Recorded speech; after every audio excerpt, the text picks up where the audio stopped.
Ladies and gentlemen, welcome to the W podcast. This is episode 17. I'm Wolvy SaucyJay is here with me, and I guess we have a lot to talk about because season 2 is now, it has been live for a while. We've seen a lot of things that happen. We've seen the race to world first. We've seen a lot of tuning, a lot of changes to the Mythic Plus dungeons. And I think we're far enough into the season right now to actually be able to judge a little bit and give some grades to the season. So let me start by asking you, how has been the season for you in the last week or so? For me, it's been great. Kind of. I rolled Resto Druid main spec and for keys, and for raid I kind of do a little bit of everything. But for Mythic Plus, I really wanted to focus in on Druid. I liked a lot of the class changes, and it looked really strong, and it feels really strong. Until I started doing 12s, and at that point, I ran into meta comp contention. So getting 0 invites. If I apply to like 20 keys, I'll get finally one person to say okay. And it's like I use like the Mythic Plus like filter thing. And so I'll usually start at the top and go for like, 3K, 29, 28, 27 at like the level 12. I'm getting invites at like 2400, 2300. 12s, which those are practice runs, unless like previous season they had like 31, 3200 IO. I like those I'm hopeful for, but anybody in like the 28, 20, now, right now I'm like 2860 or something, and I just can't get invites. I mean, I've timed all the 11s, I timed all the 12s, I didn't do any jumps. I just don't get invites. And then when I do my key, they go well, but I either get Theater of Pain or Rookery. Theater of Pain, Rookery. It's like the only two keys Blizzard teams give me. So I'm not getting any. So I can't get invites. And there's only like 2 other people in my guild that are like at that level. But we don't seem to run keys at the same time.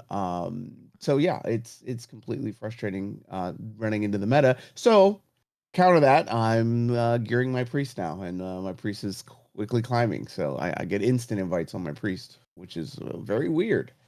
Okay, How about you? I'm gonna go back and ask you how the gearing is going for the odds, because that's also interesting to me. But for me, things have been a little bit slow because I was busy in real life. I had a lot of work, so I was basically, when I log into the evening to play and I missed some days, I was constantly behind. People would be like 100 or 200 IO above me already because they managed to play the whole day. So I was kind of like in the same boat. It was not very easy to get into keys because I knew that I could heal them. Like, I played on the PTR, I knew the dungeons, I've played them. So I was very confident in my skill playing my Resto Shaman. But on paper, I just didn't look good. So it took me a while to catch up. I managed to do like all the 10s, I've did some 11s, some 12s, and now I had basically the same WoW, I guess, as you did. I'm like above 27 now, I'm not at 28 yet. I did some 12s already, but it feels kind of like the previous season where there was no tanks. You would just stand in the LFG2 forever and you would hoping somebody to invite you. Last night I finally got 2 invites to 2 12s, and they were heartbreaking because one of them we didn't time for like 8 seconds, the other one we didn't time for 6 seconds.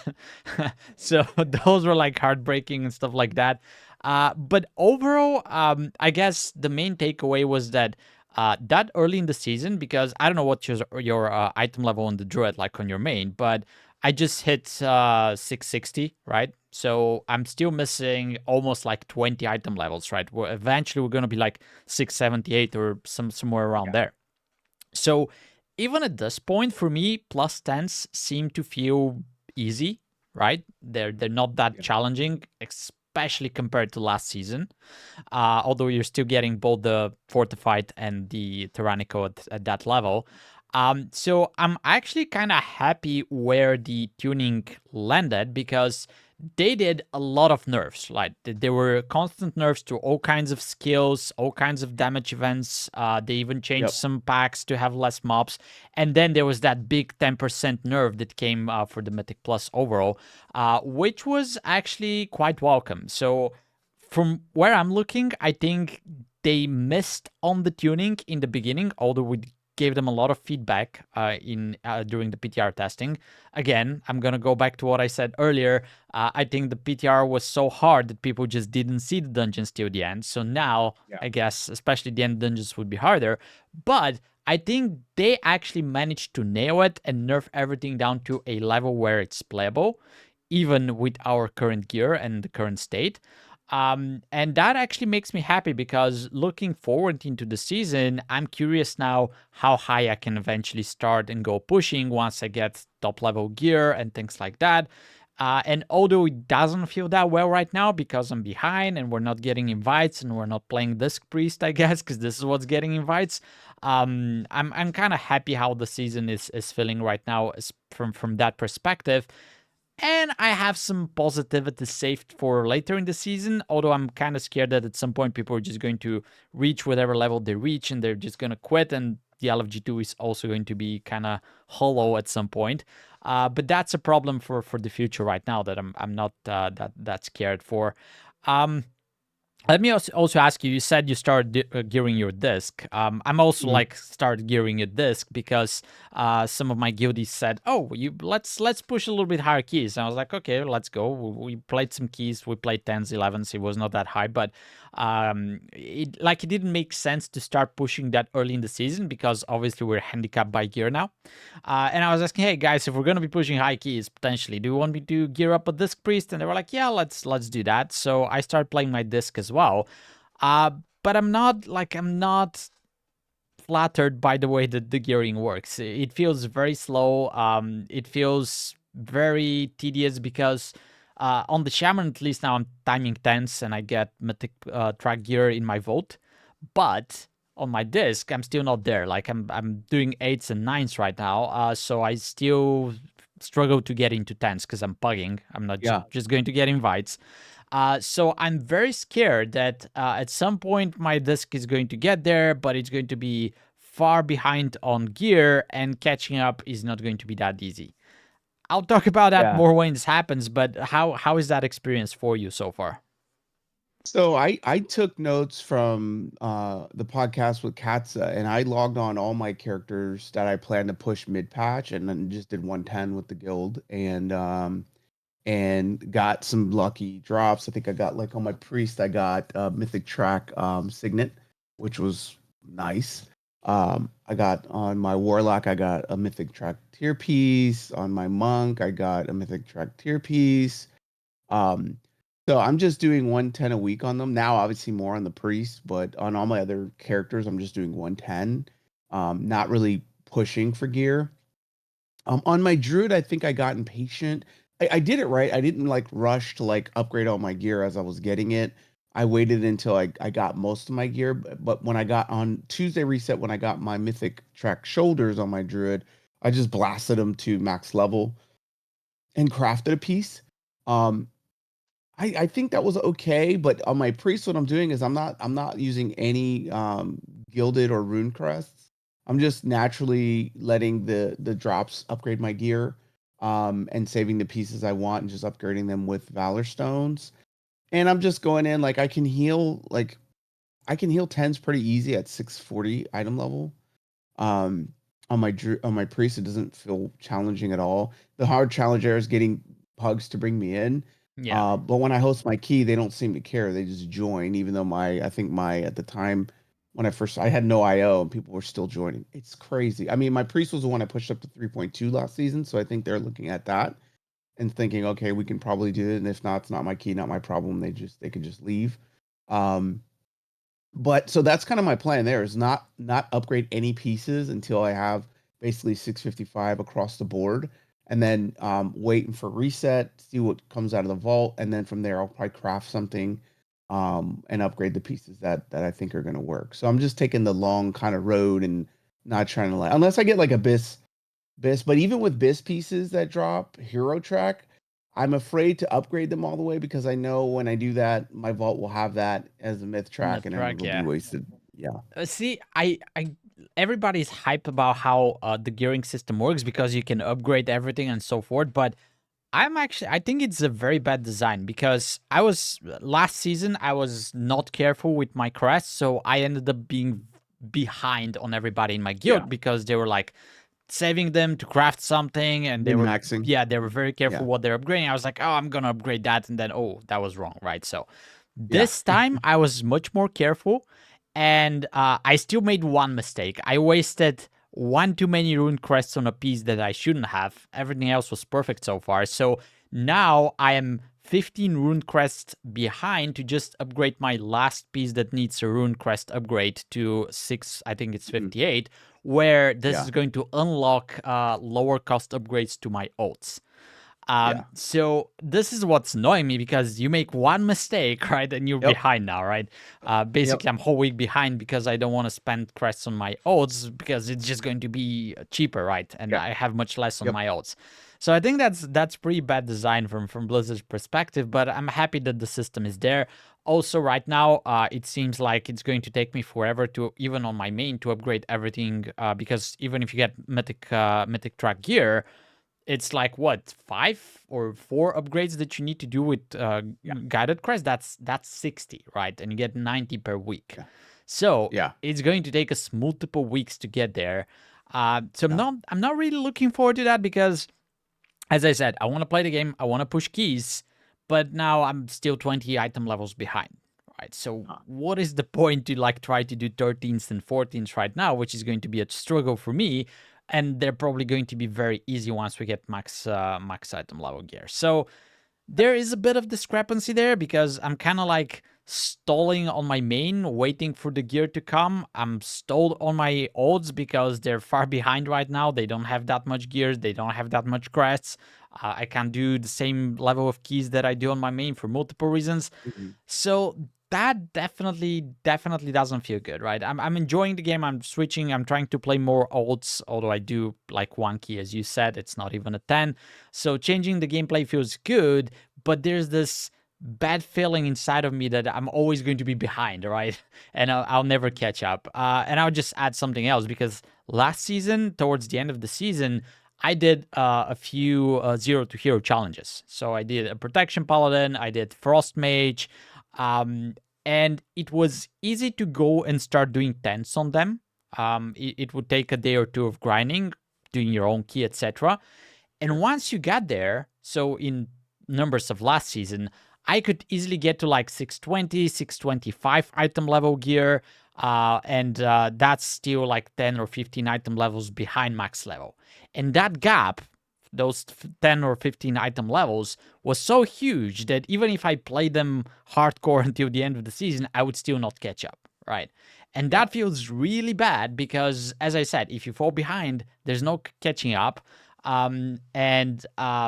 That's something that shouldn't be the case, because especially later in the season, when you get a little bit burned out, you played your main a lot, etc., you want to start playing an ult, but you don't want to be playing in 5s or 6s or 10s. You want to see if you can push on that new class, on new character, and you're not allowed to, because you're like 20 item levels behind and you're never catching up. So I see why Blizzard wants to do this whole track of, progressing your gear, leveling up, and that takes time. Okay, I can see a little bit of logic there, but later in the season that should be much quicker, because if you want to switch, even if you want to switch your main, or you just want to try an ult, you should be able to do that without, being like 15 item levels behind. It's just too much, and it doesn't feel good. Yeah, a couple things there. I think that makes a lot of sense on the 0 to hero side. For the alts that you can play till mid patch, till 11.5, I think that it should be okay if you're playing a little bit from now till then, especially if you can get up to 10s. That could be a challenge for some people that aren't in guilds or solo players and purely plug. I could see that being a challenge to try to get a 10 in every single week. If you're starting from season 1 item level, even if you're not max season 1 item level, that's going to be a real challenge. Yeah, you could do some delves and get some gear and do some stuff like that, but I could see that being kind of a challenge for some folks. But I think that, my I want to go back to something you said right at the beginning, which was why push. And for me, I think information is important. I didn't play PTR at all. And so doing the higher level keys at the lower item at the lower item level really kind of exposes the dangerous abilities in the dungeons for me because I didn't get that experience on PTR and really understanding where stops need to happen, where kicks need to happen, what things I can LOS that are really big, especially like thinking about Theater of Pain. There's some really cool LOS tricks you can do. Same thing with Rookery with like the Void Crash and the big circle. I don't know what it's called, but LOSing some of those.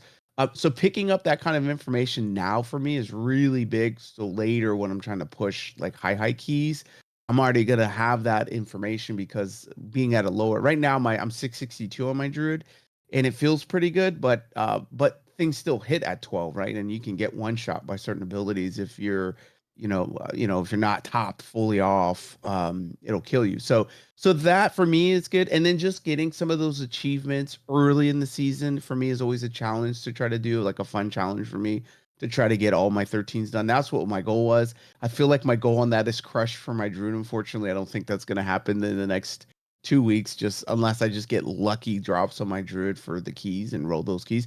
I have been building my black book of tanks, and being super cordial and friendly and stroking egos. And that seemed to pay off quite a bit. So my B tag list is really good with high tanks, and so but I haven't really started leveraging them. I'm just kind of keeping that pool warm and messaging them here and there and asking them how their things are going and watching their IO. And some of them are doing 12s. I'm ahead of most of them, which is weird because the skill that I saw really made me think they were going to be pushed ahead of me just because the tank queues are easy. I think they run into just bad players though. I mean, and I don't mean bad like bad, but yeah, just players that um aren't tight with understanding the mechanics in some of the keys and understanding where they need to do. Like I'm watching some of these dungeons and people are doing stops where there's nothing happening. And why did you Dragon's Breath that? Why did you Shadow Fury that? There was nothing happening. Like it's just a wasted global. I guess maybe tank melees, but so I could see them running into that. I'm getting a lot of compliments on Resto Druid. It's almost like people are surprised Resto Druid's good. Because I'm getting a lot of compliments. I'm not running the meta build. I'm not running Wildstalker, which is the meta build. I'm running the tree, and I'm actually running more of a raid build. I'm really loving doing like blanket rejuves and then really fast regrowths, and it's cranking, and it's cheap on mana, and it's good. The only downside the Resto Druid, and I could see where this is causing an issue with pushing the higher keys, is with this low item level. The damage profile needs to be really high. So if you don't have people doing 3 million DPS overall, that timer on a lot of the dungeons is hard and or tight, I should say. And Resto Druid, I'm just not doing a ton of damage. I was looking at kind of like the Wild Stalker damage build. Maybe I'm getting too into Resto Druid, but the Wild Stalker damage profile is doing only like 400k DPS. I'm doing on average like 200k in tree form.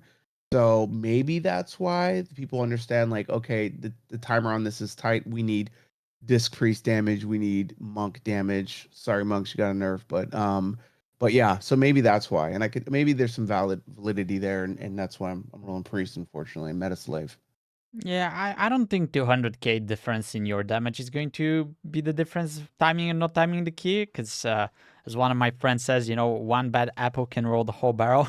So Yeah, it's if you true. have this one DPS that's doing like a million less, you're not making the difference as a Yeah, healer. So that's true. it is what it is. And like the keys last time that I didn't time for a few seconds were exactly, there was like a person like that not only did so much less DPS than the other two, they were also like dying left and right. So Always. Yeah. it's not like even if I did more damage, I don't think that would make a difference.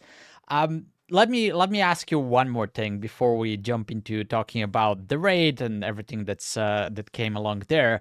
Um, do we actually find out that Og is really dead? Because I haven't seen any Ogs, neither in like high keys, neither in streams, neither in low keys. Like I haven't seen a living Og since the start of the season. So they really died? I saw one Og yesterday and a 7. I was on my priest and a 7, and it was, I don't know if it was an accident, but I queued up for it thinking it was Dev, which by the way, Dev is pumping like Yep. crazy. I mean, the Yep. devs I've seen it, they're doing massive damage. Um, so why would you take an Og when devastation is crushing? And I got an invite to another key and I just took it. But I did see one AUG in a key that I queued into, but I didn't run with them. So yeah, I think it's gone. Yeah, and the funny sentiment that I'm getting from like everyone that I've talked about this topic is everybody's happy. Yeah. Nobody is regretting Yeah. Og being gone. Even people that play Og, they're like, I'm very happy that this is happening. No regrets there. Actually, a very interesting point that has been brought up to me. They basically nerfed Og down to the ground. And that probably means that they're not going to go and buff it back up. They're either going to like rework it completely, Yeah. or that actually that's what one of my friends told me, and that light a bulb in my head because there were few talents and few skills as a restoration shaman that were nerfed to the ground. They're now gone completely, deleted, right? So Hmm. that was Primordial Yeah. Wave. It was very Yeah. good in previous seasons. They nerfed it to the ground. It was still there Yep. last season. You Now got it. gone. Yep. You got it. Ancestral Guidance, same thing. It was a cooldown that you can use to heal. Then they nerfed it a couple of times. Then they make it almost like it's not a cooldown. Gone, removed. So, Yep. and the funny thing is, I don't think like people are happy right now that Og is not there. Even if they delete it, I don't think anyone's gonna be saying anything. Everybody's gonna be, yep, that's fine. Yeah. Yeah, I Goodbye. think I don't know that they'll delete it, but I think yeah, but it's gonna be hard. The balance is so because right now there is a lot of there's a lot of variance in what you're seeing in keys, which is nice. I see rogues, I see Yeah. warlocks, I see paladins, I see DKs, hunters, different types of hunters. Right? Like I'm seeing everything in the 10s and 11s, and it's good. Um, and so I think with removing that, it created this void of like openness for all these other classes, and I think it's been healthy. So I think they're looking at that, I'm sure, and I think they're afraid of taking it back to a place where it's so overly powered that it pushes all those Yeah. other classes out. Hopefully they could do that for healing as well, because I don't know if you've looked at the numbers, but it's if you look at 12s and above on Raider IO, it's just Priest DH. Priest Yep. DH is Yep. just it's everything. They, I wanted to talk about one other thing too before we move on. I'm going to send you a link. Maybe you can share it. You made a really good point. I'm going to DM it to you right now. This is a 11 I did yesterday, and you're right. The tuning in the dungeons is amazing. This was my key. It's an 11 Cinderbrew Meadery. I didn't really care. I just wanted to get. I was trying to re-roll another 12. And so I just took whoever. I didn't have a lust. I had low item level, uh, a low item level tank. Low, it's not low. He's 654, 654, but yeah. he had high IO the previous season. So I took him. He only had his 2-piece. I still took him, and we blasted. I mean, we timed it. It was an 11. We didn't have bloodlust. I had drums. I forgot to use it on two of the fights that we were supposed to use it because I never pressed lust, and we still timed it fine, right? Like the overall item level was good. It was like 660 plus, I think. So 661. So the item level was pretty high, I think, for the group. But I think this shows like you don't need a meta to, we had an arms warrior and we had a demonology warlock, which again these are classes that aren't typical meta Yep. for a build, and we timed it fine. Like it wasn't a big deal. So I mean, it is possible to do these kind of things. um but we need to break the meta mentality of like we can only have demon hunter, restoration, or discipline priest. I think that's I don't get it. Yeah. We know they're the best, but that doesn't mean you cannot play anything else. Yeah, So let me ask you very quickly. Looking forward from where we're standing right now, are you an optimist or a pessimist for the rest of the season? I'm an optimist. Optimist. I'm enjoying the dungeons. I'm enjoying every dungeon. I don't have a dungeon I hate, which I did have last season. I love Pyre. I think a lot of people don't like it, but I like it. I like theater. I love the dungeon queue, the pool right now. I'm not disappointed by any of it.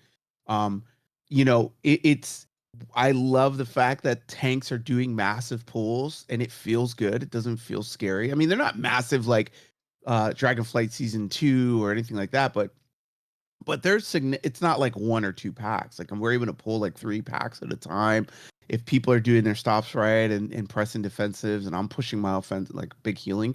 It's good. It feels good, and it's nice to see the DPS doing big numbers. 16K DPS. Like that stuff is fun. I really enjoy that.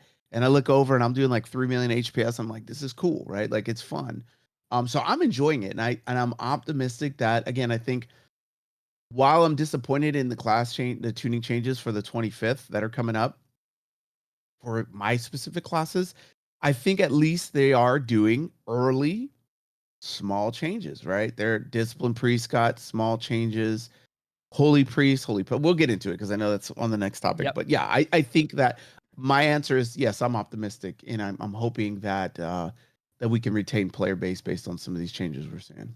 I'll just add to this and say that I'm also kind of optimistic, and I think part of this is not because the dungeon pool is that good. I think some of the dungeons are still obnoxious by design. There's also a lot of bug unfriendly stuff, but because the tuning is not cranked up and everything is not extremely hard as it was in some dungeons in season 1, I think this is why our perception is a little bit better, and we're looking forward positively into the future and pushing keys. Yeah. So Yep. I agree. I really hope that this is a note and a takeaway that Blizzard takes for the future seasons, because we'll see how things end up and once we start pushing higher Yeah. keys. But even with everything that we kind of like don't agree and we don't like right now, I think the whole grade is positive for Mythic Plus, because it's playable and it's not obnoxious and extremely hard. So that's a Yeah. big plus. I agree. And Yep. talking about small changes and tuning, let's jump into the raid. Talk about the raid and talk about the race to world first, because we haven't talked about the race to world first on the podcast yet. I think as bad as the tuning was with Mythic Plus into the beginning of the season, now they managed to make it a little bit better, although the meta is still there and seems to be quite shaped up. I think it was even worse in the raid. Because we've seen some crazy stuff in the race to world first. There were no DKs. Some bosses they've run like 4 mages, 3 Mistweavers, and 3 Windwalkers. Yeah. There were some other Yeah. classes there. It was not all of them, but it Yeah. was crazy. Like it seemed that it's completely out of luck. Obviously, because of the race, they couldn't like do tuning right away because they would screw up everything. I will even go ahead and say that I was listening to a Roger Brown interview, and he was saying they did so many changes before the release of this season that we didn't know what to do, because something was good, the next week they would nerf it, and something else would become good, and we didn't know what to do, what to level. That's why they had like 25 characters each, which was Yeah. extremely And annoying, right? crazy. Yeah. And at Yeah. the end, from all of that work and all of those characters, you end up with a bunch of mages and a bunch of monks, and that was it. Mhm. So Wow. yeah, I mean that was there's a lot of things that didn't go well with this race to world first, and that's one of them. So let's start there. I guess you have no way to not to agree with this, right? Yeah, I mean, and it not only us, but just seeing some of the, watching the race and hearing the commentators, and it was kind of laughable, unfortunately, and it was like a clown show, honestly. It was it's unfortunate because I mean, yeah, again, the race to world first is a very niche group of people. I mean, we're talking about maybe 150 people, maybe when you talk, all the different raiders. So I mean, whatever. I mean, they're gonna just do whatever they need to do to get it done. Um, but the reason I think it's a clown show is number one, final boss, but then number two is like that ripples down into the regulars like me, right? And we feel the we feel the impacts of that race because of meta mentality, and that is unfortunate because that means a lot of players are going to get overlooked because some raid leader that's pugging or guildy thinks I need to have 4 mages, I need to have 3 Mistweaver monks, I need to have 2 Windwalkers, I need to have. We don't want DK right now. We don't want hunters. We don't want hunters, even though hunters are blasting. We don't want rogues. Rogues are blasting. It's crazy. It's unfortunate, and I get it. The race to world first is niche, but there's ramifications that come out of that. And yeah, they try to tune afterwards, but sometimes the damage is already done. I don't know. Yeah.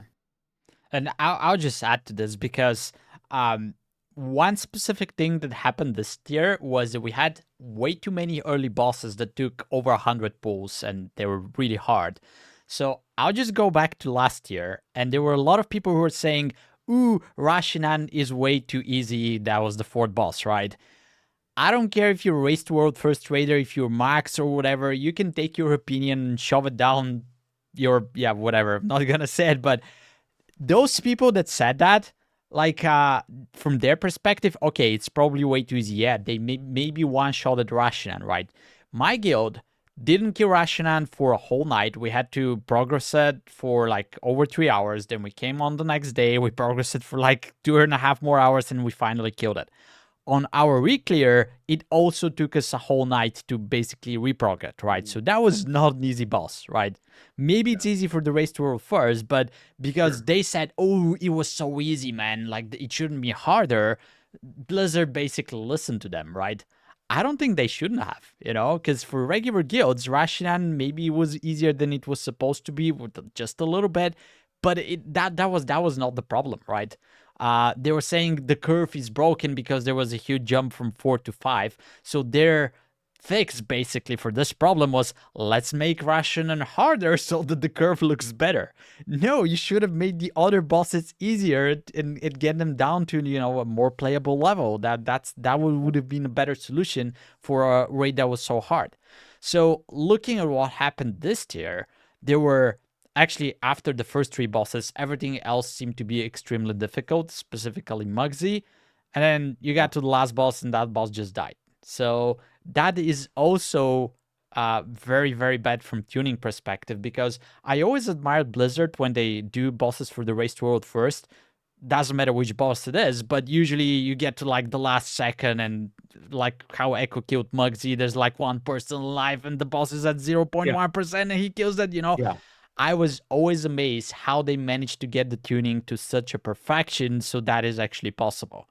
Now, there was a hiccup there because that was obviously not the case with the last boss. The last boss, you know, just said, okay, I give up, I'll die. So obviously that they could have done better there. But also this time, I think they cranked up the difficulty curve way too much. I don't think that the 4th and the 5th boss shouldn't be that hard. They should have taken much less pulls to kill. And I'm actually very scared for when we get to them on Mythic, that they're still going to be way too hard, right? I don't think that's going to be enjoyable for other guilds as well. Of course, they're already nerfed, and they're probably going to nerf them more until we get to them. But the design and the difficulty is still going to be there. So I don't think that's going to be enjoyable for anyone that reaches them potentially. Not to mention that even if you somehow manage to get to Galliwix and you kill it on Mythic and it's still easy for you, I can bet money that next raid, the last boss is going to be nuclear difficulty, right? It's probably going to be harder than Queen Anshrak. So, and that's also not going to be good. I like, that's not going to be We've seen that too. Yeah. Yeah, we've seen that. Looking back at like the pools for every single raid tier, and when you have a raid tier like this where the last boss took less than the next raid is just like it's like a rubber band. It's like Blizzard is like reacting. It's like too easy. Okay, let's stretch it out and make it really difficult. And so yeah, you can expect that. I was really hoping that when they got him to 0 in Mythic, he was gonna like, I don't know, transform into something else and do something. But Man, let me tell you the story for this. So, usually I always watch the progress to the last boss, because it doesn't matter if it's Echo or Liquid. After I basically, my evening here is Echo's evening, so if they're progging that, you know, I can see that. And if it's Liquid progging, their evening is my morning. So I'm always there for the last kill, no matter if it's like Sylvanas, Jailer, whatever, right? So this race, Liquid went dark the first time they reached Galliwix, right? So I didn't even see that boss. I went to bed. And then the next morning I wake up. Actually, they were, so I was gonna go to bed when they wake up and they started progging it. So I saw the boss a little bit, you know. I was like, okay, there's no way that this thing is going Yeah. to die for one day, right? And I was convinced with all the hype, oh, there's a secret phase. I didn't think that the secret is, okay, we're just not going to show you the freaking adventure guide, right? Or whatever the name is, the journal, right? I Yeah. was thinking like there's a hole in the middle, and if you look into the whole arena, it seems like it's like a big box, and maybe there's like something inside. I'm like, Yeah. even if they somehow get this to 0 while I'm asleep, there's gonna be next phase, right? And they're Yeah. gonna go Yeah. dark maybe, and then I'm gonna wake up and I'm gonna catch up on everything, and right. I wake up the next day, there's no liquid stream, there's no max stream. I'm like, that's not possible, because even if they killed Yeah. it, they would be still hyped, you know, they would be online, they'll be like celebrating, etc. So maybe they Yeah. reached something and they went dark. Turns out they killed it so long ago that they celebrated everything and now they're offline. Yeah. I'm like, what the hell happened, man? You cannot do this to Yeah. the race to world first, you know? This is what Insane. hypes people, right? This is why we watch. Yeah. Not to mention that this race was like 11-day race. I think it was 5 days of splits, right? That was more than half of the race. And Yeah. I didn't Yeah. watch the splits, right? It's not interesting to me. So Yeah. there was some people, like there was Liquid going dark, so you got to watch just a little bit. I guess Muggsy was fun to watch, and the progression there and everything.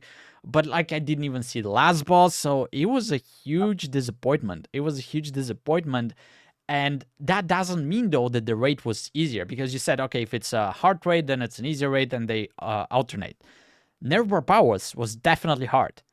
This one, I don't think this one was easy. It's just that the last boss was easier, but that doesn't mean that the raid is easy. So I think we're getting a very hard raid in Never Powers. This one is going to be hard, for sure, as well. You know, we can compare later if it was a little bit harder or a little bit easier than Never. Maybe a little bit easier, but doesn't mean that it's easy. It's an easy raid, right?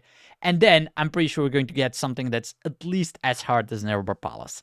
So I don't know what they're talking about, easy bosses and curves, but I think what we're going to see now and what we're going to see in the next season is going to be pretty bad from terms of difficulty and from terms of playing into a regular C guild that's just trying to kill the last boss. Yeah, I agree. I think when you look at exactly what you said, I think they heard what the Race to World First. We have to admit, the game is built around Race to World First. It is, unfortunately. And they listened and they said, okay, it's too easy in the middle. We'll make it harder. And they did that. And, you know, when you watch the replay, because I missed it too, I remember getting up in the morning, and I think I got off the night before early. Got up in the morning and I was doing keys, and I asked one of the guildies, like, hey, how's it going? How's how is Liquid doing? And they're like, oh, it's killed. Like, what? What do you mean it's killed? What are you talking about? Like, what? I couldn't believe it. And I go watch the replay, and literally everybody was shocked. Like, nobody believed it was dead. Like, even the players that killed it were like, what? Yeah, Max was like, wait, he died? He really died? Yeah. What the hell? Yeah. Yeah. So that is deflating, I think. I think that while it's still rewarding to get first place, you could see some disappointment in those raiders, because they like a challenge. I mean, there's all this hype, and that was a cool raid. So far, it's been a cool raid. I think it's been fun. Like walking in, like I've enjoyed it so far. And I don't, me, I'm not like Mr. I love raiding. I kind of despise it, but I do it for the guild, right? But I don't want to do it. But I'm enjoying it. It's fun. Some of the fights are cool with the mechanics they have, and there was all this drama that the trash balls were going to be like this new thing that was going to be. There was somebody who's going to. We haven't seen any major exploits or like issues. It's cool. It's fun. It's been different. My fear is that the disappointment in those raiders, and I'm sure Blizzard has some kind of feedback mechanism between some of these Race to World Firsts and them. Blizzard's going to react to that, and it's not going to be a pleasant reaction. Not only for Raid to World First, but I think for the rest of the people that like to raid and go for Hall of Fame or CE or just even casual. It's gonna be. I think my prediction is gonna be bad next year. I mean, as you said earlier, whatever happens to the Race to World First, it kind of reflects back and hits us as well later on, So I'm kind of in the same boat as well. I really hope they don't take this way too badly, because Even if Gallywix was easy to kill, they just needed to have like a secret phase, man, and that would have made it so much more enjoyable and better. Yeah. Even like when I was watching when they killed it like on normal or on heroic, when you saw that scene where he just kicks the mech and then it falls over him and we don't even know if he's dead. I was sure that he's not dead, and then after they kill it on Mythic and they get there, he's gonna like get up and there's gonna be like black blood or something, and they're gonna fall through the floor and everything, and it's like, nope, nope. So yeah, Unfortunate. that was very disappointing. And going back to what you said earlier, I think one very interesting thing that happened during the race to World First, once Liquid killed it, Method, which was the third guild, they were still progressing Mugsy, and they vantished Mugsy because they thought, okay, this is the hard boss. We're gonna get to Gallywix and he's gonna die, right? So they actually vantished the previous boss just to get to Gallywix and kill him. So That's hilarious. that tells you a lot, yeah. Even from the race perspective, two things that stand out a lot to me. First, I was watching a lot of interviews, a lot of podcasts, and I saw a lot of famous good players that said, I don't want to participate in this because it's too hard to prepare, right? Keeping up 25 Sure. Yeah. characters and Yes. then doing Yeah. all the splits, because nobody enjoys the splits, not even No. those guilds, right? Nobody enjoys that. Nobody enjoys 25 characters. There were players like Dorky, Groud, Evade, Alismir, Lorgox. You know, this is just some of the list of the people that I've seen talking about this. And they said, yeah, I missed the race. The race was fun, but I'm not going to do it because of the preparation. So Yeah. I think that Blizzard lost a little bit of the hype around the race to World First because of Last Boss. And they're also losing a lot more because I'm not saying that the race to World First players are bad, right? They're the best players in the world. But there's also competitive players at that level that could have played Yeah. and made the race even That aren't better, doing it. but they're not there. And that's the Yeah. reason why they're not there. And then Yep. I guess Echo actually bottled it a little bit on Mugsy in this tier. Like they should have killed it a lot earlier. I don't know if that would have made the race more interesting. They would still probably lose, but that opened a huge gap to them. And honestly, I hope that this trend continues because deep inside, you know, this probably it's quite personal, but I hope this keeps happening and Echo keeps losing because of that disadvantage. I don't want to call it disadvantage, but because of that discrepancy they have with the starting time, right? My hope is that Blizzard sees that as a problem and they make like a global release. They unite the US and the EU servers, and everybody can play with their friends, and we're gonna have an equal start. Because I'm not saying that it's an advantage to Liquid. Maybe it was the specific time, but as we spoke about this before, it's definitely not equal, right? They're not having Yeah. an equal start. And I don't think, Yeah. like, why do you call it race to world first then? Like, if it's a race, it should be equal to everybody. So Yep. yeah, I hope that that's one of the things that they start thinking about going forward, because obviously, you know, that would be something that I would enjoy a lot, having friends on both sides of the big ocean Yeah. and being able to Yeah. play I with think them. there's an argument there. Yeah. And we talked about this. I don't remember who it was with, but I mean, come on. Like Blizzard, pony up the money, get an arena, bring, have or like rent it out, build it out, right? Have one in the US, have one in Europe, but combine the realms. Why? Maybe there's some laws, but I'm sure they can work around that. But let the race start at the same time, and the sponsor it, actually create a realm specific to those. Make it even invitational where you got to have, you have to compete at a certain level. Make it Yeah. 5, 10, 15 guilds or whatever, but at least have the top 2 or 3. I mean, it would be amazing to have Liquid, Echo, and Method all in the same compound, competing against each other. Maybe not in the same building, but knowing that they're competing on stage against, like, it would be Yeah. amazing. Yeah. But I don't know why they don't do it. Huge opportunity. I think it's a huge miss for them, and they're just kind of casually sitting by, like, well, they're doing it anyway, so why do we have to do it? It's like, but why not? You could Yeah. capitalize and make it better. I don't. And The whole thing about like start times is super weird. It's like, when do you do the official release? Is it in the middle for both? Is it like, when do you do it? There's all these questions, and I think that's why it makes more sense to let it be an official Blizzard sponsored thing where they host it for those people, at a nice little a place because it's only a couple weeks. I mean, Blizzard can afford that, and if they're paying Yeah. for a lot of it, which they can do, and it's just free advertisement for them. Not free if they sponsor it, but it's just advertisement for them, and they can make it super professional. So I Yeah. don't know. Oh, fingers crossed we see something getting changed there. I just need to mention a few other things that happened during the race, though. Uh, Actually, Gallywix was killed like 2 or 3 times before Liquid even got to them. I don't know if you're Yeah, that following was that. God. Yes. I even saw some clips on YouTube that how they actually managed to do it. There was also like an attack to the servers, DDoS attack that Mhm. made people disconnect. I think that killed like over 1,000 people on the hardcore servers because they disconnected, and once you log in back there, it's a roulette. Right. Yeah. So there were a lot of things happening there as well, and I guess it didn't look good either because okay, there was a bug, somebody managed to kill Galowix, but then it happened again. Like you already saw Yeah. it, man. Like they Yeah. didn't fix it. What was that? What was that about? Yes. Small indie company, man. You know, they only have Yeah. two developers in the whole team, so takes time to get to those Yeah, bugs. I also mentioned that I had some pretty bad bugs. I was pugging Mugsy on one of my olds. We died, we wiped, and then we managed to. I don't know. Maybe I had a soulstone or something. Like I managed to. I'm a healer, right? I managed to res, and it wouldn't let me cast my mass res, right?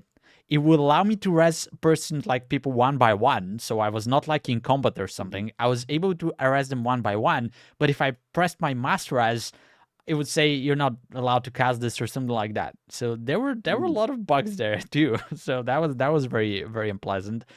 There was also the bug with some people managed to obtain an extra half of a spark right earlier. I don't know Yeah. if you follow that. So Yeah. they gave everybody else half a Yeah. piece, but Yeah. that That's also what felt I'll bad. take it.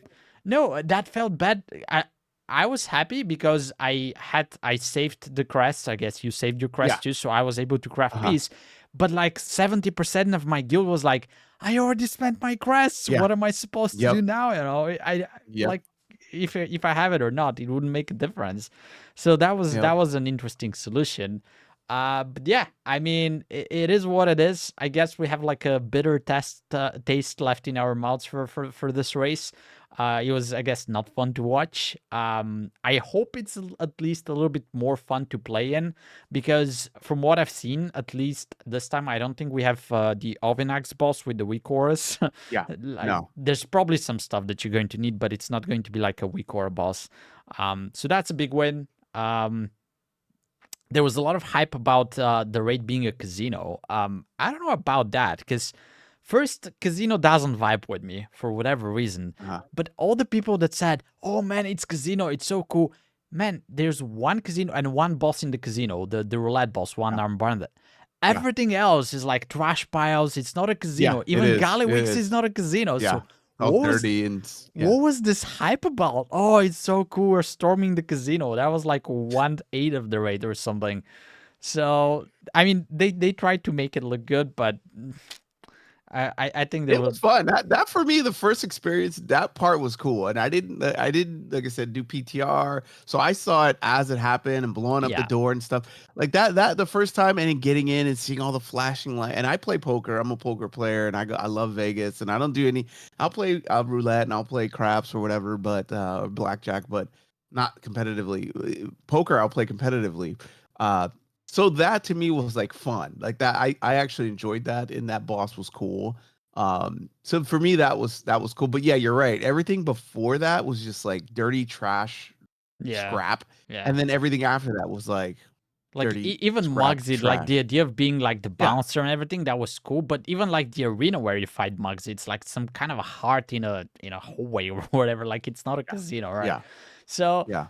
Yep. cool vibe, but like I don't know. I think maybe even Blizzard paid some money for people to create some hype. Oh, it's a casino, it's a heist, or whatever. Let's hype. And I was like, yeah, okay, guys, It's crazy. whatever you say, yeah. But yeah, Uh, so I'll just add that we couldn't actually even go into the mythic raid yet because for in the night where we're supposed to do it, we had one person missing, so we didn't have 20, and we decided that we could probably kill the first boss with 19, but like we just went and procced heroic Gallowix instead, which was something we didn't kill. So those restrictions are still there. And I don't know, like I always thought that the raids were the thing that shined always, and it was always good. But it was not that good last time. I don't know if it's gonna be that good this time, but the early signs are that it's not going to be the best raid either. So I don't know how you feel about it, but Yeah, I mean, I think the race says a lot, and I don't know. I mean, I will say I'm kind of having some fun in the raid, but not. I don't see myself doing it for throughout the whole tier. Both of I have two teams right now running, and they're both basically at heroic Gallywix, and then we're gonna go in tonight and we're gonna consolidate the two. Right now, we're in a position where we have some gamers on both teams, and then we have some carries on both teams. So we're basically going to take the gamers from both teams, consolidating, go and do a couple mythic bosses, I think, tonight or what's today? Saturday? Saturday. Monday. Yeah, so Monday we're gonna do that on Monday. Try to get we're gonna go for two and see if we can get two Yeah. down, with the group of gamers. And then we'll see after that what happens. But I don't know. For me personally, I'm enjoying keys and PvP.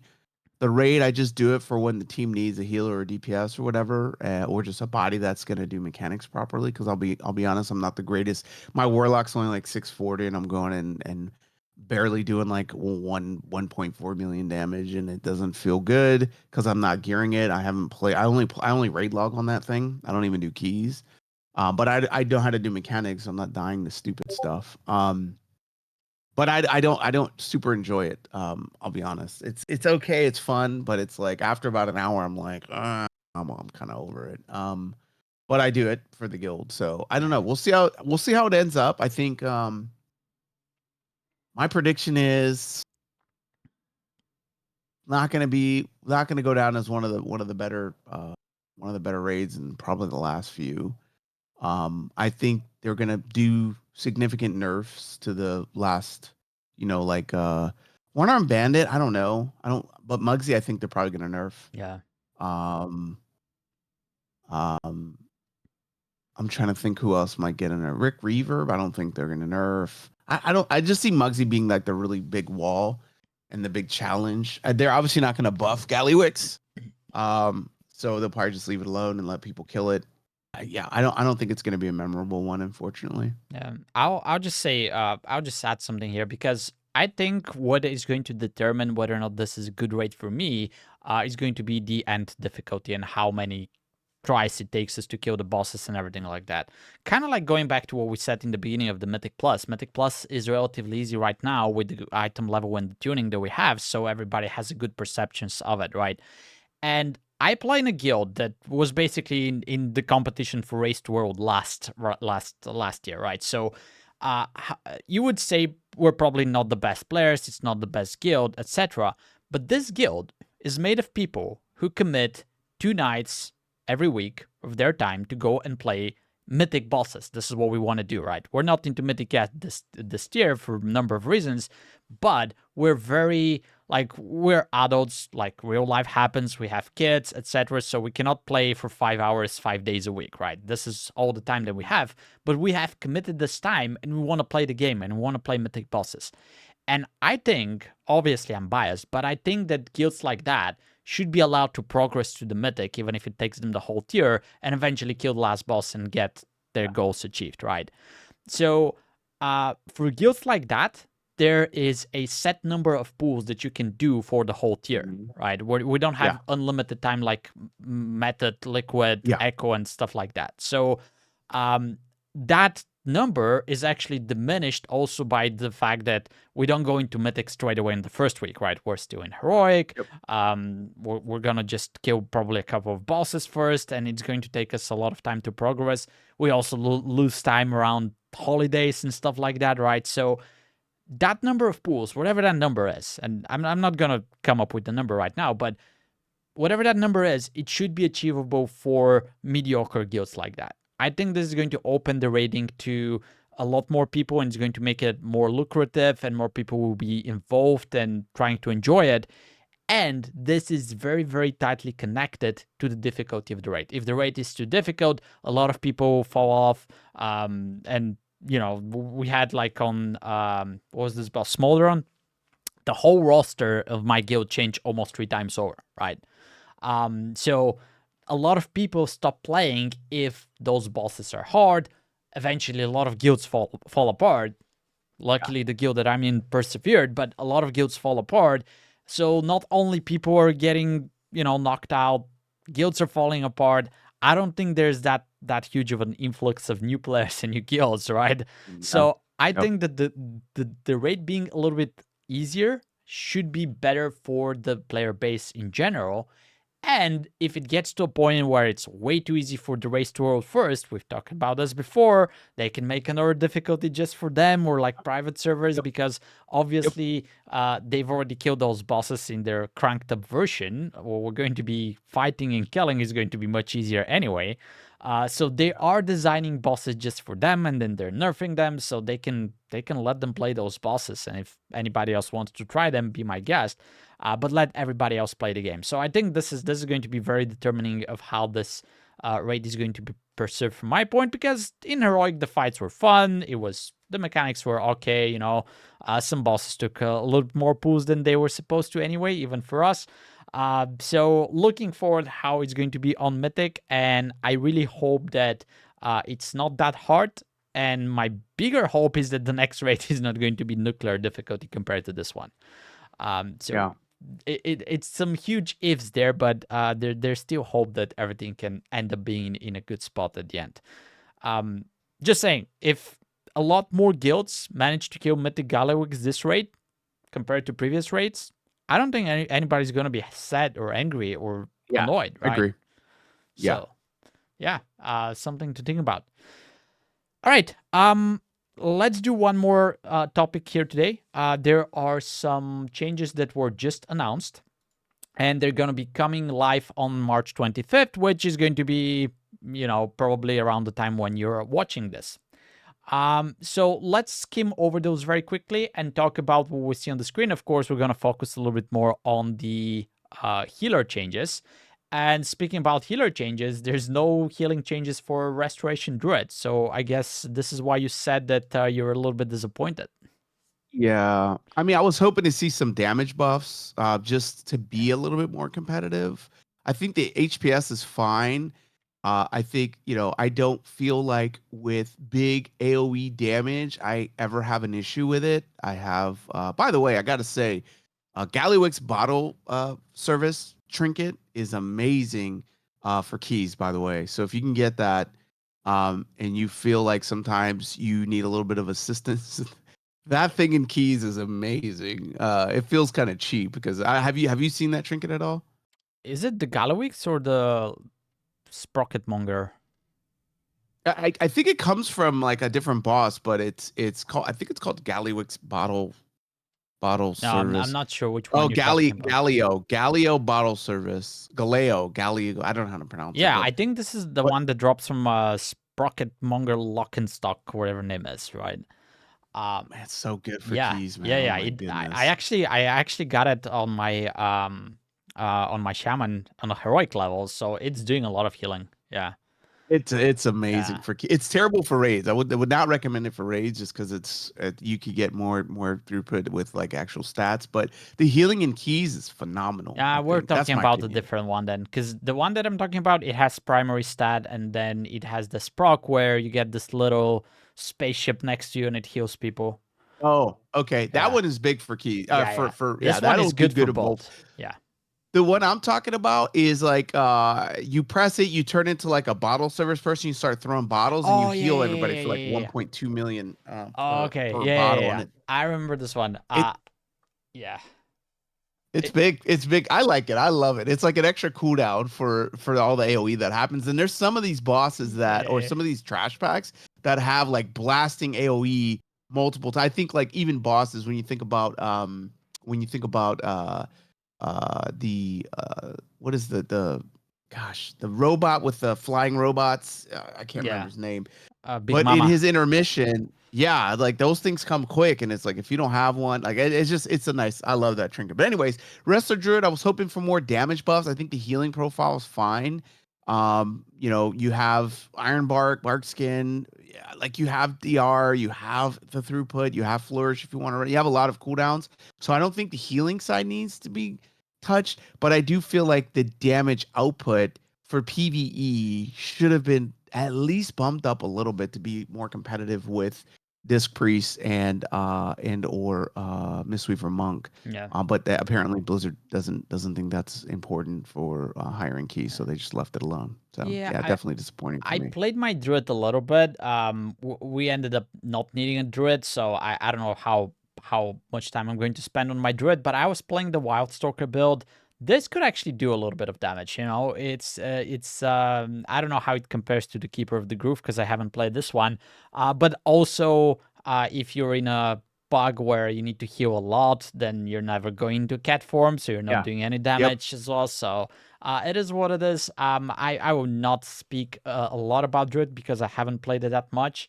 But yeah, I'm surprised that there's no changes. There are a few Druids that are actually pushing into the hierarchies right now. Yeah. You know, it's all Uh-huh. white for the Disc Priest, but there are few monks, few Druids, couple of Shamans. You know, that's what you can see up there.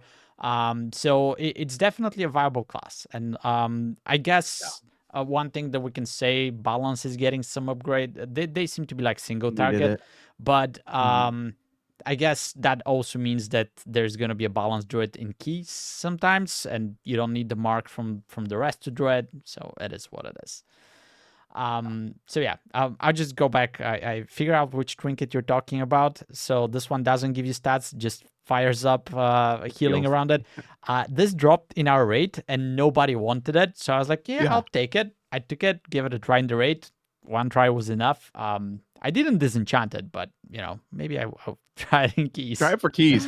Try Yeah. it for key. Keep it in your bag and try it for keys when Yeah. you get to a point where there's like, "Yeah, I don't have any more cooldowns for this boss or this trash pack," and push it, and you'll be Yeah. like, "Oh, okay, this is nice." Okay, so one thing that we didn't talk about is that a lot of people in the Race to World First were actually using lower item levels just because they wanted to keep their old tier set because it was better than the new one. Yeah. So that Yep. was also tuning, guys. I mean, it was not good. We can just say that. And now we see some changes where they're nerfing some of the old tier sets and they're buffing some of the new ones. So this happens for Devastation Evoker. It happens actually, you're going to Yeah. see it for a few other classes as well. They're buffing the single, not the single, but the personal damage for AUG, which, you know, rest in Isn't gonna do peace. nothing. Yeah. It's not gonna do anything. Yeah. Some buffs to preservation. One thing that kind of surprises me is that now that basically Og is dead, I was expecting to see a little bit more preservation evokers, but maybe because Devastation is pumping, all the evokers are playing Devastation, and also something that I've talked about before, but preservation is really, really good, but it's also really, really hard, and you can just achieve the Difficult. same things with Yeah. playing something easier, right? Yeah. So Yeah. maybe that's a huge part. Like, I don't know what's a good solution because I enjoy having something that's as complicated as preservation. So the skill cap there is very, very high. Um, but then I don't know why would you main one unless it's like really overpowered and it shines above everybody else, which probably Blizzard is not going to allow ever to happen again. So yeah, and the solution here is I guess nerf the complexity a little bit, but then I don't know. Like, I guess people will start playing it a little bit more and they will enjoy it a little bit more. But then it's kind of it's going to lose a little bit of its appeal, so to speak. I don't know if you agree with Yeah. this. Yeah, I think it's one of those. I call it a niche healer because it is. I mean, it's very complex. It has combinations to heal properly, and those combinations need to be used at the right time for it to be effective healing. So it's a very, very, I'd say, difficult class if you're just trying to pick up a healer. I think you might have a hard Yeah, time. So I think there's not a ton of people that maybe there's some people that are just insane and want that, and I've enjoyed preservation in the past, not currently right now. Um, but yeah, I agree. I think that for the people that play it and main it, they're usually really good at it. For the people that try to pick it up, I've noticed they kind of struggle a bit in keeping up with some of the other healers because it does take some nuance things to understand about the class to be competitive and actually keep up. But when you can, it's an amazing Yeah, healer. when you do your But I am jealous, blasting. by the way, of that. Yeah. What's that? Yeah, yeah. They go crazy. And I'm jealous. Look at those last two lines. I'm like, come on, man. Yeah. Can I get something like that on my Yeah. Resto Druid, please? Not only that, they're also getting like I wouldn't think their HPS is a problem, but they're getting some HPS increased and they're getting damage, which I guess was a problem for them. So Representation. I think those are representation moves to get yeah, yeah, more to get more pres. people to play. Yeah. Yep. But again, I think for that to happen, they need to make it a little bit overpowered, and then if everybody jumps on the wagon and starts playing it, they're Yeah. gonna nerf it. So, I mean, Yeah. Yeah. what's going on there? All right, so some hunter buffs. We're not gonna talk about those too much. Mages buffs and nerfs. Yeah. And then I guess we get the Ooh, monk. We get the poor monk. LB.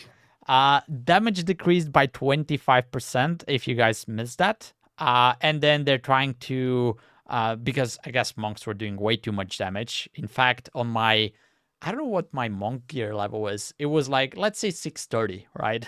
I was doing more damage than my shaman's main at some point. It Oh was yeah. crazy. Yeah. Yeah. So what they're doing is they're decreasing the damage, but then because most of your damaging abilities as a monk, they give you healing. So they're going to increase that healing, so you'll be doing less damage, but eventually the goal is to do the same amount of healing because less Yeah. damage is going to convert to more healing now. Um, Yeah. I don't know how to feel and what to say about this. Like the playstyle is going to remain the same, right? So you're just gonna look a little bit worse on the damaging numbers if these numbers are correct and if the tuning stays in what they're trying to achieve here. Um, so I guess sad if you're Mistweaver main, but you're still gonna be monk. You're still gonna be pumping. You're still gonna be healing. You're still gonna be doing damage, just a little bit less.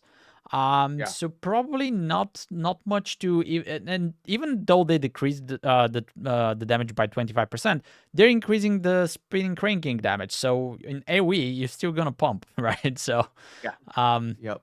so yeah, I mean, it sounds bad, but probably it's not as bad as it sounds. So, and maybe it was needed a little bit. I think this is just it's why? Like I have a couple tank buddies that love playing the prop pally and their warrior right now and DK because of the damage, right? Yeah, Like they're cranking. I did a key with a warrior who was doing like 3 million DPS tanking. I'm like, yeah, overall, like it's insane. And they're having fun, right? They love it. They're like actually enjoying it. So why would you nerf Mistweaver? Well, because you're not buffing some of the other like Holy Priest isn't cranking damage, Resto Drew's not cranking damage. This priest is shamans can, but it doesn't really have a net positive benefit to it. So yeah, it's like why actually do it? Um, but I think this is because right now, Mistweaver has some good representation, right? I think they're probably yeah, number two in the meta right now when it comes to healing. yeah, I think this is gonna not. I don't get this. I don't understand why they would do this when all this is gonna do is push the meta more towards disc right? Like people want damage, and even if it's from the healers, and this is nerfing that. Yes, it's converting that loss of damage to healing, but people pay attention in keys to how much damage did the healer do. They do, yeah. unfortunately, and now this is nerfing it. This priest didn't get any changes, as we'll see in a few minutes, or very small changes. Um, so this is just I think this is unnecessary. It wasn't like it was overly power damage. It was good damage, but it wasn't like, oh my god, we're clearing the key because the Mistweaver monk did 3 million damage overall. Like that's not what's gonna happen. So I don't understand. I don't understand it. And I kind of like what you said earlier. Instead of doing this, they could have just given something to the other healers, man. Like, Yeah. Yeah. if you make them feel better, like they're not represented very well right now, that could help. That could the players who are playing them. That could also make them feel better because they're doing a little bit more Sure. now. And Sure. as we said earlier, if you're doing 300k, 400k, 500k, that doesn't matter in the key, right?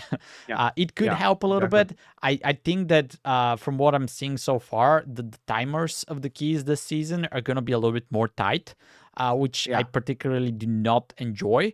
But also, if the healer is doing a little bit more damage, that could help in that regard as well, and it could make everybody feel better. Yeah. So yeah, I don't agree with this as well, but it is what it is. I guess this is the road that we're going to. And now let's talk about Holy Paladin again. They're getting another major 3% buff to all healing, and then there's actually buffs to some of the other single target healing spells, AoE healing spells, more damage, Shield of Righteous damage increased by 30%. So I'm curious. Let me hear your thoughts first here. I don't think it's enough to move the needle. I think Pally has like the lowest or second lowest representation in keys, and I think this is not going to move the needle at all for that. When you have the dominance of the other two healers being this priest and monk, it's too late. Unless, like you said, you make it overpowered to try to balance it, or you overly nerf, which I'm not condoning or like saying like advocating for like nerfing disc priests because I like disc priests. Yeah. But these kind of moves aren't enough to make Paladin go from 0.3% representation to 10%. Like it's not going to happen. So maybe if you're a Holy Pally main and you have a group of people that you can play with, now you can at least feel like you're not holding that team back. But for the overall community, especially when you look at PUGs, it's not going to move the needle. Yeah. I mean, if you're Holy Paladin main, if there are any left out there, you're loving life right now because those are gonna be very good buffs. Elasmir is back playing Holy Paladin though. Let's say that because Okay. he's actually right there in some of the hierarchies. It's the only Paladin in like probably the first 100 pages, but he is there. So that tells me that if you're really persistent and you really want to make it work, Holy Paladin is playable. And I think that these changes can actually make it even more playable, right? I don't know how much. I'm scared to guess if that's gonna be enough or not. Probably not, but even if it is, I said this before, Blizzard has done so many things wrong with Holy Paladin that I'm just scared. Like even if it becomes good, a little bit good, I'm still scared to jump on the Holy Paladin wagon because then they're gonna nerf it. We've seen that before. They have Yeah. no idea what they're doing with Holy Paladin, so my hope is that this ends up being really good. And then I hope that this stays like that for at least few changes and like a couple of mini patches or something so that I'm convinced that they're not gonna like kill it again. But right now I'm still pessimist. Even seeing that, I'm still pessimist, unfortunately, and I love Holy Paladin, right? So Yeah. that says a lot. Yeah. Yeah, I agree. I agree. I 100%. I think we're saying the same thing. Like, I think for the individuals, this is huge. But Yeah. if you're pugging, uh, good luck. I'm sorry. I don't mean good luck in healing. I think you could still heal. Yeah. Good luck getting invites after a certain level. It's just not going to happen. Let me say it this way. Like I like what I'm saying, but I'm still not touching my Holy Paladin this season. Yeah. Yeah. Although I want to, Yep. but yeah. Yep. All right. I'll Well, let you. that's a long one. You might need to make the make Yeah, I can zoom make out the a little font bit, but smaller because there's so many changes for Holy there you Priest. go. Holy Priest. I see Oracle. Like I'll just let you talk Yeah. about this. I'm not interested. I mean, just yeah, they just want more representation, so they buff the heck out of it. I think I feel like Holy Priest is the lowest, I think, if I'm not wrong, Yeah, on probably. representation and keys. So they want to see more. These are bigger numbers, I would say, across the board, to get the throughput, but it needed it. Yes, there are holy priests that are healing high keys right now. But those are holy priests that have played holy priest forever and don't really understand it, and probably they also have teams that they're playing with, or they're just exceptional players. But by and large, like the average of people like multi-class players that don't main holy priest, I think this will help. The renew changes are good, the permitting changes are good. I think it'll make it more comfortable to heal at the higher levels. But again, I'm just gonna say these aren't big enough numbers to change the representation by a whole bunch in the coming weeks. When I expect when I go to Radar IO in 2 weeks, I'm gonna see the same like disc priest 55, maybe even more now, 60%. of the keys above 12 being Disc Priest, Monk being a little bit less now because of the nerfs. Druid probably, or no, probably Shaman Druid in third and fourth. I don't know Yeah, which one which. And then the other Holy Paladin Priest and Prez just like zero representation. yeah. I don't think this moves the needle. But again, as an individual player, I think it's going to feel better. If you play Holy Priest, you're going to feel way better. It's going to feel good. You're going to be happy. But again, good luck getting into pug keys above 12s. Yeah, you need to be a very, very devoted holy priest if you're about to do that. And in the past, I would always say that I'm scared when I see things like that because that somehow is also going to affect the rate at least a little bit. I don't see many rate changes here, but um, still, it's buffs, right? Unfortunately, we lost all of our holy priests in the raid. We don't have Yeah. even one left now. So I don't know What what is it all? happened there. Is it all monks now? Yeah, we have like monks. Yeah, I'm the Resto Shaman. We have a bunch of monks. I don't know what happened, man. We had a druid, but like he is just if we don't have enough people, he jumps in. So yeah, it's all monks and yeah, I don't know how that Yeah. happened. I don't know how that Not happened, but surprised. Not yeah, surprised. yeah. So that's that holy priest, I I will, guess. yeah, I will say that this isn't going to make a big change on in the raid as well because Yeah, you're not doing these yeah, yeah, abilities. They yeah, want yeah, Oracle to be in there, and it's yeah. these aren't. It's not going to change. Okay, so I guess we can come back and revise this a little bit later once this settles in a little bit and people know more about it. Um, Discipline changes. A little bit. Lenience now causes Dominant to reduce damage taken by 2 than 3%. I guess that's very minor. And then Yeah. small, a little bit less healing on Dominant. So I don't think that's anything even worth talking about. Some small adjustments that are not going to move Discipline Priest from where Nope. it's standing right now. Nope. Yeah. Not even close. Yeah. So yeah, I mean, I think we're looking into another season where this is going to be the meta healer, and people are just going to play left and right. As I said, I'm playing mine. Yep. I'm enjoying life. Changes are good. So yeah. Funny how Blizzard lets this slip because usually when something is really good one season, they nerf it in the next. But Yeah. this has Yeah. been around for a while. Yep. All right, and then I guess we have a Restoration Shaman left to talk about. This one I don't know how to. So obviously they're fixing an issue where we would get extra insurance from the 2-piece bonus. But then they're also increasing the healer by 30%.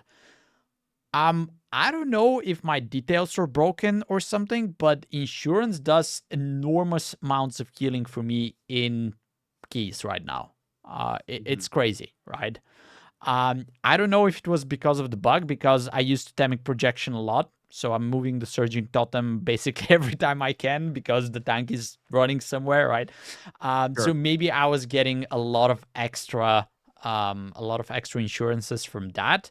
But it was doing crazy amounts of healing, and now they're buffing it a lot. So I mean, I'm happy where Restoration Shaman is right now. Once you get a little bit of gear, the mana is still there, but it's not that huge of an issue. The healing is there.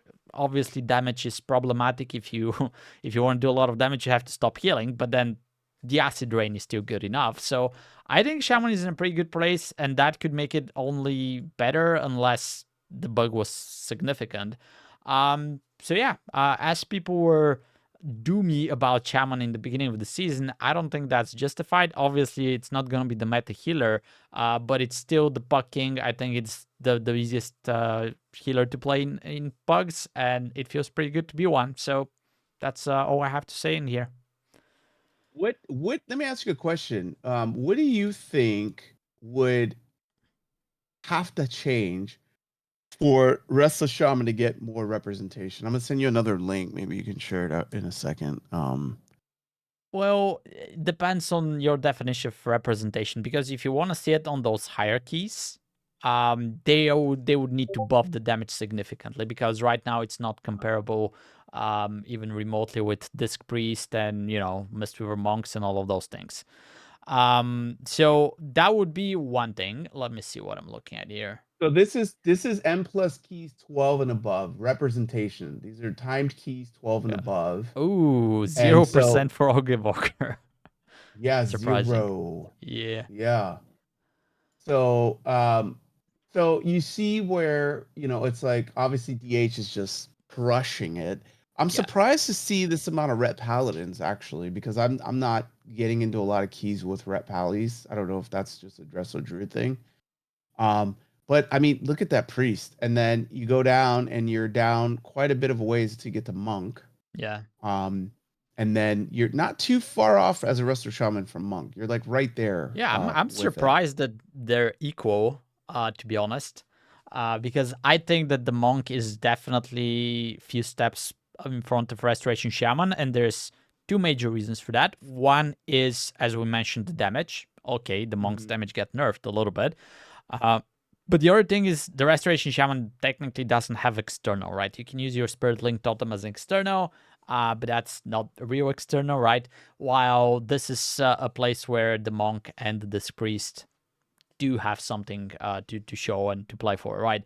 So I think those two reasons are part of why we don't see the shaman higher, because when we talk about M plus 12 and above, those are push keys, right? So those have, I don't know what's the percentage, but many of those people are playing in organized teams. So there you're trying to min max and you're trying to get the most out of the tools that you can for your group to be able to handle everything. And the Restoration Shaman is good for pugs, but you can get more value out of other healers if you're playing in an organized group or you're pushing very high keys. So I don't know if that answers your question, but yeah. Yeah, I'm my I guess my question is what would Blizzard have to do, not impacting discipline priests, to get healers like monk, shaman, and priest flavors and prez, because prez is even lower, right? Where's prez on this list? Ooh. And holy pally, they're like Oh, way down there. Perez is almost where Jeez, look at augmentation is, that. yeah. But like Gosh. my main thing for Restoration Shaman would be, as I said, damage and external. Which is why I'm surprised, because I think Mistweaver Monk was doing a lot more damage than Shaman. So from healing perspective, I think both Monk and Shaman can heal those keys without problem, right? So I don't think healing is a problem. It's more of survivability, and Ah, then having externals to help your group survive. So yeah. Yeah, there's a what is that there is an external kind of, but it's so minor. It's like stone wall totem or something, right? It's a yeah, big area of effect, earthen wall totem. absorb. Yeah, it's not a damage reduction. It's just a It's an earthen it's an wall absorb, totem, and right? it's like it's good in raid because you can use it to like reduce damage for like 20 people, but in Mythic Plus, I mean, you can probably get talents to for like better usage, and Yeah. it's not like it's not even close to pain suppression or cocoon or Yeah. something like that. Like it's not Yeah. even an external. It just takes a little bit of damage from everybody, but it's very minor. So yeah. Yeah. Yeah. Okay. Yeah. Interesting. But yeah, so that's a very good graph, and I'm actually surprised to see the monk and the shaman in those positions. Actually, I'm not surprised about the shaman. As I said, I think it's very playable. So I wouldn't be surprised. There are a few shamans into like the highest keys, right? It's all disc and monks, but there are a few druids and few shamans there. So Yep. it is what it is. All Yeah. right. I guess it Interesting. would I think it be gets worse on. Go ahead. it will be interesting to see how this changes in the next few weeks. So we can keep an eye and keep track in the next few episodes to see how all of this goes. Yeah. There's another one. If you click the drop down, the 14s, it even gets worse. Yeah. Over here. Oh, okay. Yeah. Which it Yeah, gets yeah. I even mean, worse. the higher you go, the more the meta Yeah, it's gonna tighten up. Yeah, of gets course. prominent. Yeah, So yeah, yeah, at some point yeah. everybody's gonna be augmentation evoker except for like 6 or 7 specs. So I Yep. think Yep. that's to be expected. But also I would say the lower you go, the higher restoration shaman should be, because let's see that. Just an experiment. Yeah, because Yeah, this priest is actually harder to play in lower keys, while it is. Yeah, because of the restoration monk, knowledge. Mhm. restoration shaman monk are easier. So depending on where you Yep. play, you have options. So yeah, it is what it is. All right. Cool. So anything else that we want to add at the end of this episode? Something that we've missed? No, I think we're good. Okay, It so was good catching up and chopping it up. yeah, some positive vibes, some not so good vibes for Yeah. the race to world first, but I guess Yeah. next time we can talk more about the raid once we went to some of the mythic bosses and we experienced a little bit more out of it. But that will be for next week. So thank you very much for watching, guys. Check out the links below Thanks, to follow everybody. us. We're now on Spotify as well, so listen where you find it interesting to do so. And we'll see you next time. Now, bye bye and take care. Bye.